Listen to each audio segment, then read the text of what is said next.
Thank you very much. Well, I will have to speak a little bit slower than Helen, sorry. Not. Well, my name is Miguel Elosegui. I'm coming from Leitza. It's Spain. It's here, near the Pyrenees, an area we call Basque Country. We have another language and a little bit special culture there. This is Leitza, it's our town. We are surrounded by mountains and forests, and it's a very rainy place. It's 2,000 millimeters per year. Well, we have many trees and many pollards, but we didn't take care of them in the last years until Helen Reid arrived to Leitza in 2003. She asked for all trees, and she met my father. He took her to the mountain to show our best forest, but Helen said nothing.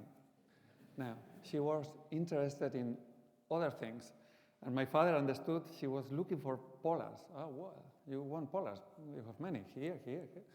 So we understood what's going on with those trees, because she began to ask for old people who knew how to manage those trees. Well, this is Batiste Perurena. He died some years ago. He was a charcoal burner for many years, and he pollarded many trees. Okay. Helen wanted to speak with him. She asked many things, and Batiste was like this. Does she want to make charcoal? He couldn't understand. But no, she's looking for information. So, well, we began to understand. She wanted to understand how to work with these trees. This is Miguel Barriola. He worked in the mountains while he was young, and he pollarded many trees. Patxi Astibia, axeman. The axe is a tool very rooted in our country.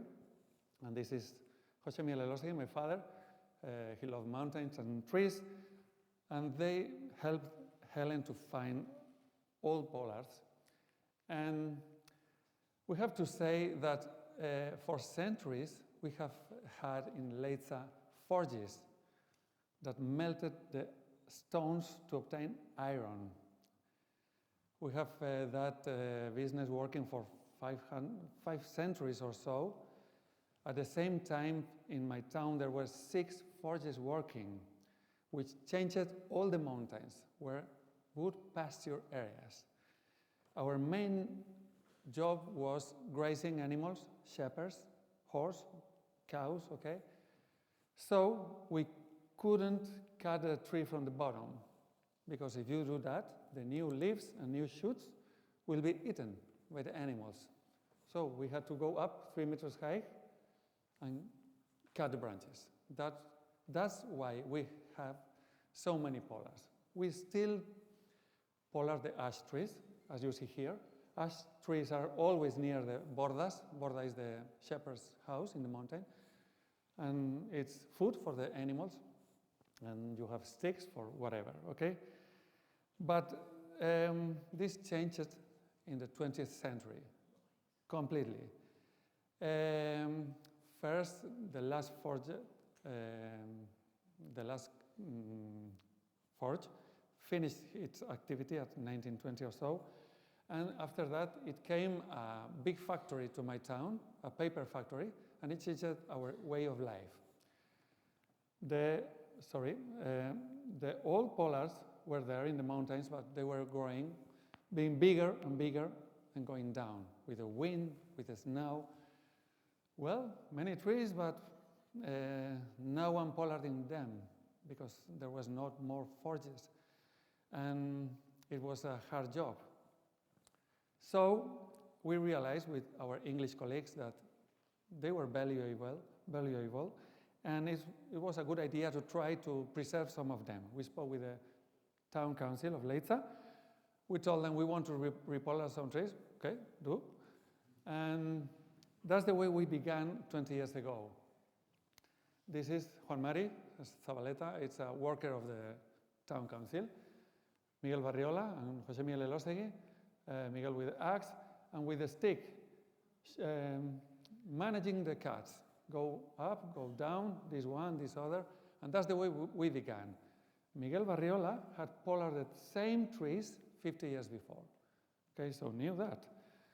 Well, that's the way we began, following our tradition, which is moon, look at the moon waxing, pollard beech trees. Moon waning, pollard oak trees. Well, that was the tradition, we follow the tradition. The branches are cut from the bottom, you go up 3 meters high, you cut all the branches, and that's firewood. Okay, that was our beginning. Well, Helen told us it was good to control. What are you doing? Okay, so we prepared a very simple way to control it. Well, we put a sign to each tree. This is a young pollard. We pollarded most of them all, but some young trees. And we have coordinates, who pollarded, the date, tool, and control with photographs before, after. So we can know what's going on with all trees. Well, we used the axe as much as we could because it's a traditional sport. It's a national sport in the Basque area, okay? If a tree goes down in a mountain far from the roads, that's what happened in my town. You see? The axemen and axewomen training with a tree. Well, it's difficult to understand, but it's a national sport there, okay? So that's the way we began.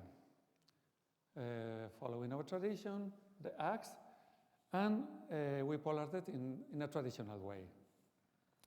Well, in 2007, English team came to Leitza and we decided to pollard together. Well, it was very curious. Basque people come here, 3 meters high, and they pollard, all the branches are going up. English people go up 15 meters high, like squirrels. They put a rope from the top, and they're hanging, and it was amazing for us. Well, but it was good to understand how to work. Well, this is a Basque traditional pollard. We have gone up 3 meters high. We have cut all the branches, okay? And this is what we call an English pollard. They go up 12, 15 meters, and they cut the crown. Well, and we have seen what happens with one system and the other, and it has been interesting. Well, in 20 years, we have pollarded a few number of trees. In total, it's 115 or so, but we have a very concrete area where we control all the trees every year. And this is 92 trees, and most of those trees are surviving, okay? 66% are alive, good, very good, quite good tree. We have this bad response, some trees dead, 13 trees dead, and another 20 or so are bad, very bad, okay?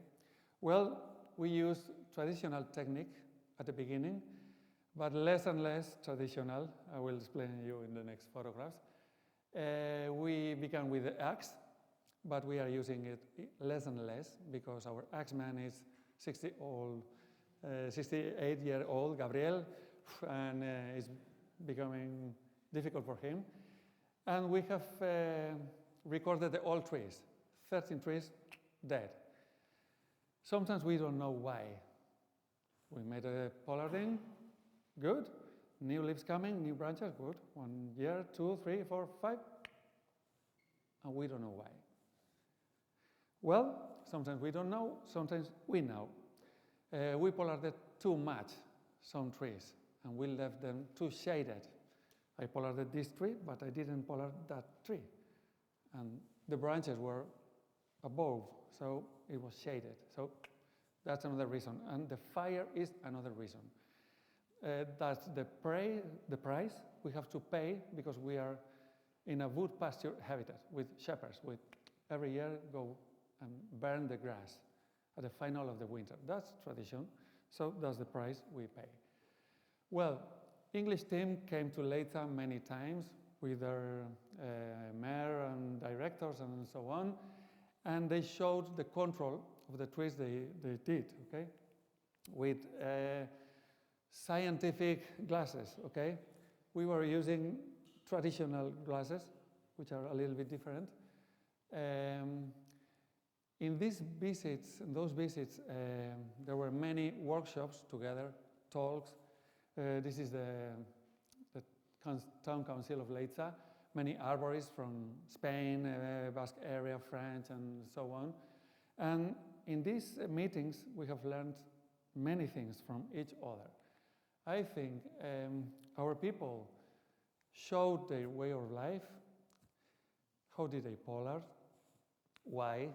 They were not trying to preserve the tree. They were looking for firewood, which is a little bit different, okay? And English, which are studying every ring, science with those trees. And their objective is to try to maintain the tree alive. Well, it's a little bit different. All of us want the trees alive, yeah, but if we pollard in a Basque way, in the tradition, if one day that tree dies, no problem, come from the bottom and more firewood, okay? But we try to learn to keep those trees alive. Well, we did many workshops, and well, our system is to pollard once per year, 1 day or 2 days. Sometimes we call to our friends, arborists, and see what happens. Normally Miguel Barriola is there with a stick, say, yeah, here, go down, up, yeah. And you see, we have pollarded here in a traditional way, but not so traditional, you see? The first pollards were from the bottom, and more we try to leave something below the cut, you see?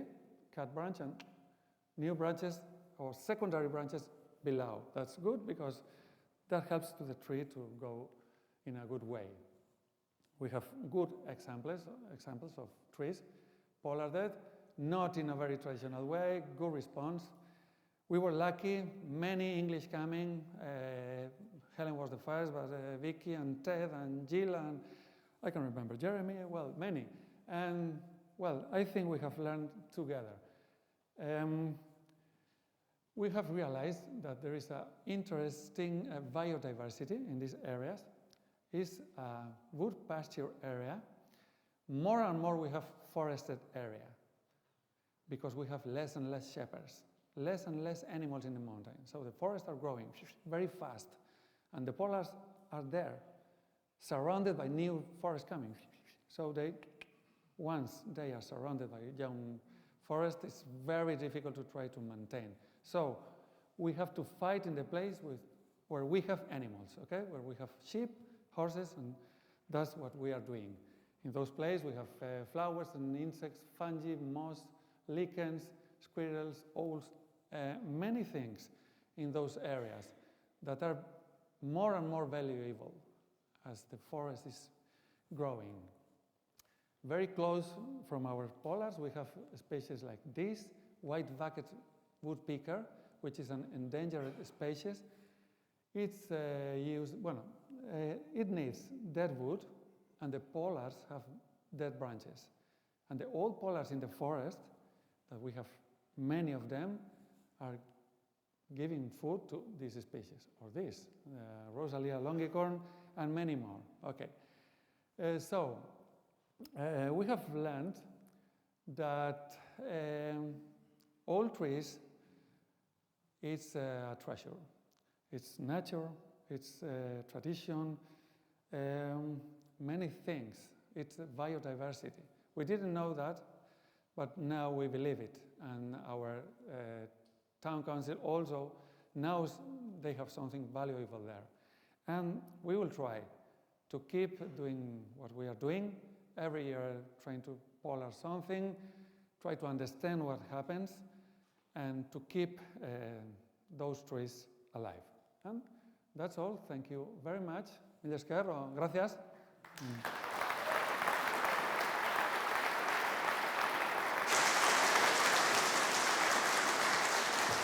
Thank you. Thank you very much, Miguel. Absolutely fascinating, and I think most of us will think very differently about the waxing and waning of the moon now. We'll think of pollards. We've got quite a bit of time for questions, so any questions, anybody? Yes, at the front here. Yeah, can we have a microphone? And someone here. So one at the front and one here.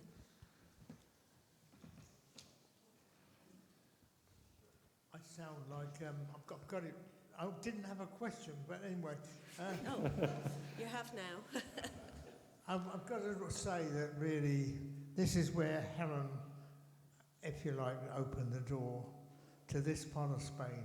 But one of the things about Spain was how quickly it took on what the English were saying.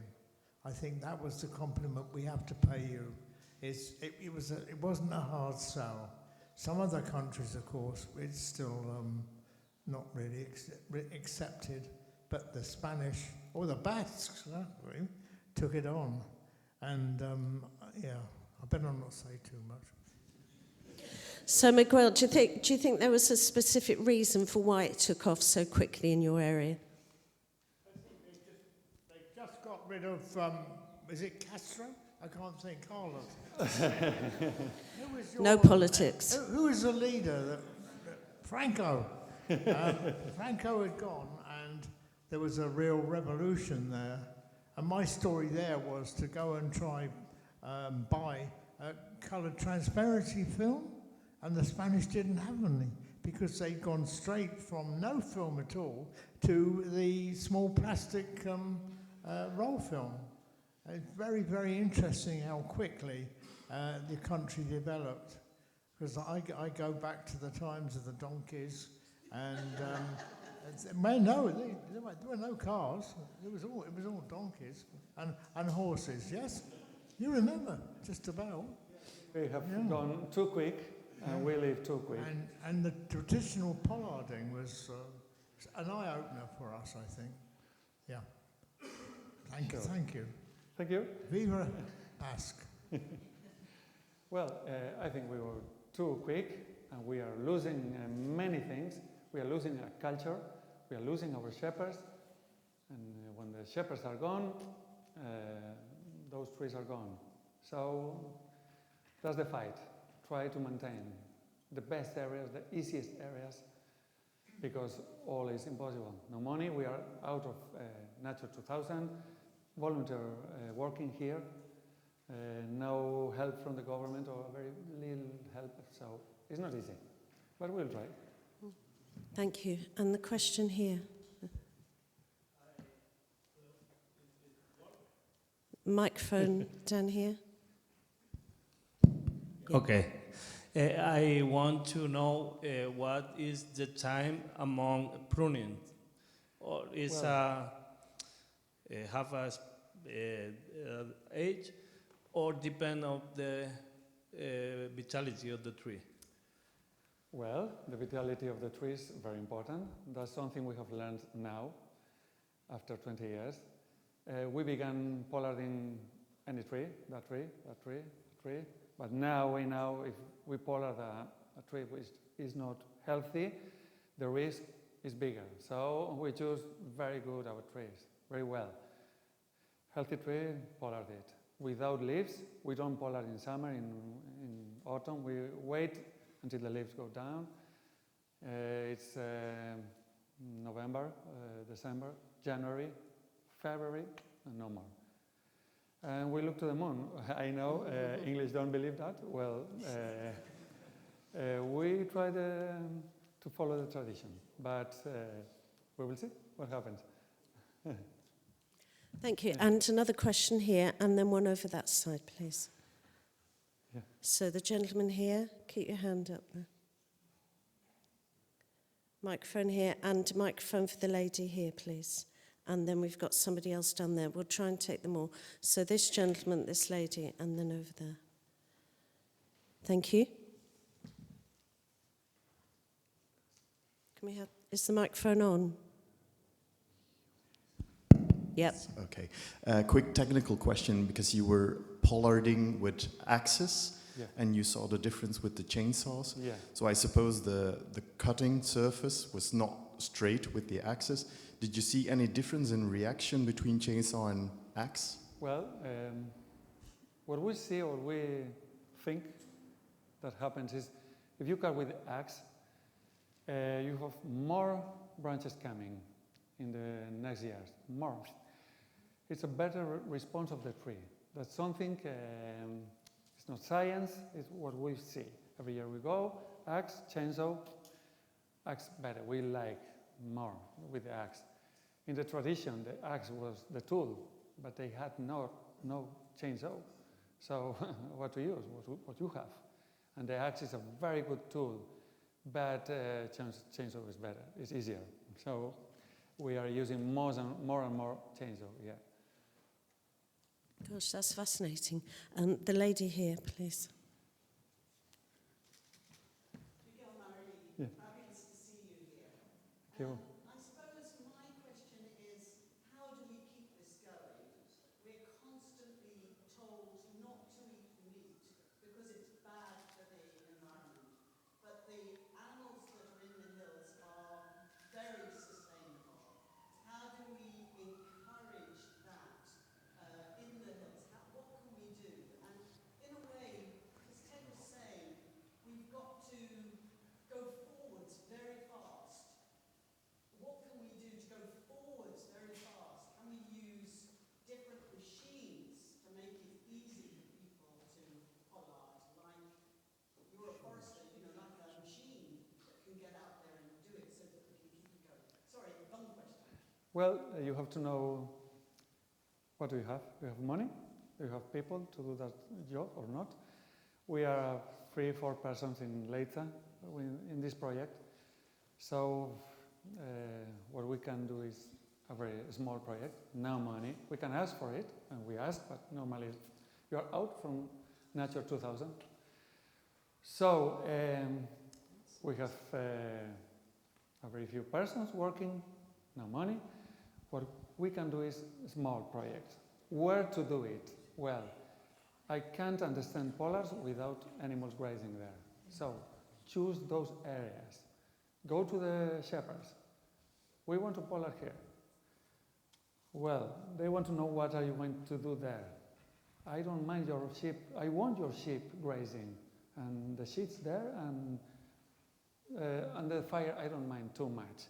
Don't burn all the trees, but and so you can have confidence with them, and that's the way to go together. We can't pollard all our old pollards. We have thousands in the forest, and I think they are lost. They will provide dead wood, holes for the biodiversity, but we have to fight in open areas with animal grazing. Places where we can arrive with a car or walk a very few meters, and that's what we can do.